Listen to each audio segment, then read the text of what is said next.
খাজনা বিল জয় করা মানুষ, তো এখন আপনি এসেছেন চলন বিল জয় করতে। তো আমার প্রশ্ন হলো যে এই অঞ্চলে পাবনা 3-এ আপনার এই যে গণসংযোগ করছেন, এতে আপনার প্রাথমিক যেটা লোকজনের সন্তুষ্টি কেমন দেখতে পাচ্ছেন এবং তাদের জনমনে আগ্রহ আপনার প্রতি কেমন পাচ্ছেন? আজ থেকে প্রায় 1 মাস আগে আমি আমাদের দলের নির্দেশে, আমাদের দলের সভাপতি হিসাবে তারেক রহমানের নির্দেশে পাবনা 3 অঞ্চল চাঁদপুর, বাংলা, ফরিদপুরে আমি আগামী জাতীয় সংসদ নির্বাচনের জন্য কাজ শুরু করেছি।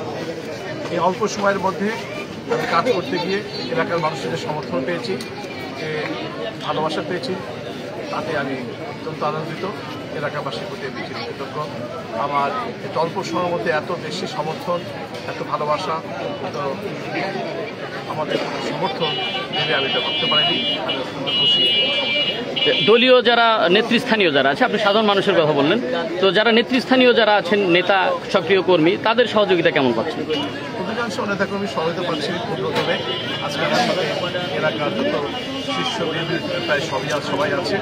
আর 2-1 যারা এখনো বিভিন্ন কারণে চুপচাপ আছেন, তারা দলের চূড়ান্ত সিদ্ধান্তের অপেক্ষা করছেন। আমি আশা করি এই চূড়ান্ত সিদ্ধান্ত পেলে 100% দলীয় নেতাকর্মী দলের সাথে পক্ষ থেকে আমার পক্ষে। তো আমরা সাধারণ মানুষের সাথে কথা বলেছি, যেটা অনেকেরই প্রশ্ন যে তাদের প্রতি আপনার প্রতি অনেক আশাবাদ। তো আপনার মুখ থেকে আমরা শুনতে চাই, আপনি নির্বাচিত হলে, আপনি মনোনয়ন নিশ্চিতভাবে পেলে এবং নির্বাচিত হলে এই অঞ্চলের জন্য আপনি কী কাজগুলো অগ্রাধিকার দেবেন? আমার অল্প সময়ের মধ্যে বলা হয়েছে বাংলাদেশের যে কয়েকটি অনুন্নত এলাকা আছে তার মধ্যে পাবনা 3 অঞ্চল। এই এলাকার রাস্তাঘাট ভালো নেই, কোনো বড় প্রতিষ্ঠান নেই যেখানে এখানে আমাদের ছেলেমেয়েরা কাজ করবে। আমার মনে হয় যে অবশ্যই এলাকার উন্নয়নের জন্য আমাদের দল আমাকে পাঠিয়েছে।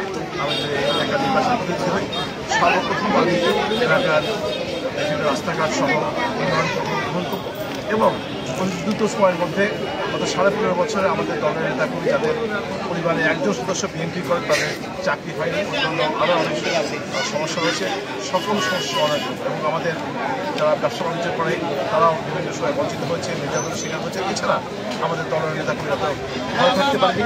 আমরা মনে করি আমাদের দল ক্ষমতা আসলে জনাব তারেক রহমান দেশের প্রধানমন্ত্রী হলে আমি এলাকায় যদি প্রতিনিধিত্ব করতে পারি, অবশ্যই আমি কথা দিতে পারি, এলাকায় 12 মাস এলাকার মানুষের মুখে হাসি থাকবে।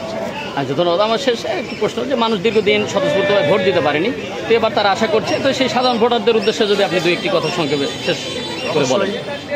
এলাকার মানুষ তখন স্বাধীনতা যুদ্ধে অংশগ্রহণ করেছে, পরবর্তী প্রতিটি আন্দোলনের সঙ্গে স্বৈরাচার বিরোধী আন্দোলন শুরু, সর্বশেষ জুলাই আগস্ট বিপ্লবে অংশগ্রহণ করেছে। আমি মনে করি যে এলাকার মানুষ সচেতন মানুষ, তার এলাকার উন্নয়ন চায় এবং যোগ্য প্রার্থীকে চায়। সেই বিবেচনায় আগামী জাতীয় সংসদ নির্বাচনে বিএনপি অবশ্যই এখানে যোগ্য প্রার্থীকে ভোট দেবে। আমি এলাকার সবার প্রতি আহ্বান জানাবো, আসুন আমরা ভোট যুদ্ধে জয়ী হই এবং আগামীতে আমরা দেশ গড়ার কাজে সবাই একসাথে দল মত নির্বিশেষে আমরা ঝাঁপিয়ে পড়তে পারি। সেই মেসেজটি আমাদের এলাকাবাসী। ধন্যবাদ আপনাকে।